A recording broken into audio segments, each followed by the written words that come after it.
This is actually the nozzle manufacturing area where we actually build the nozzles. This is actually the piece where the tint shoots out of. That's what's going to create your EUV.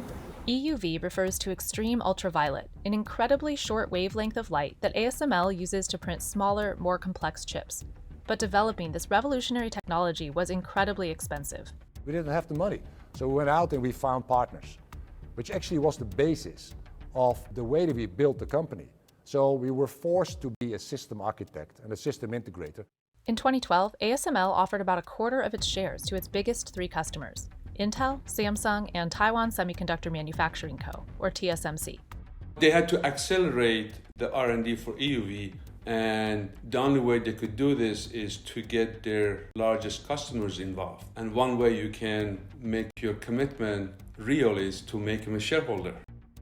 ASML is a Dutch company, but it's also a Dutch company that relies very heavily on US components in particular for its machines, and at this point relies also very heavily on one Taiwanese customer for its sales.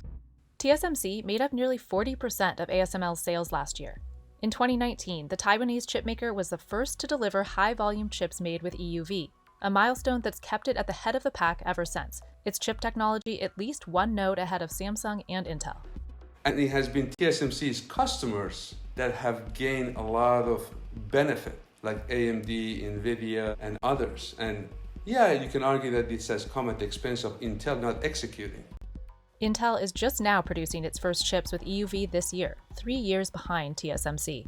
But it's made a bold move in hopes of catching up, an early investment to secure the first prototype of ASML's next machine, high numerical aperture.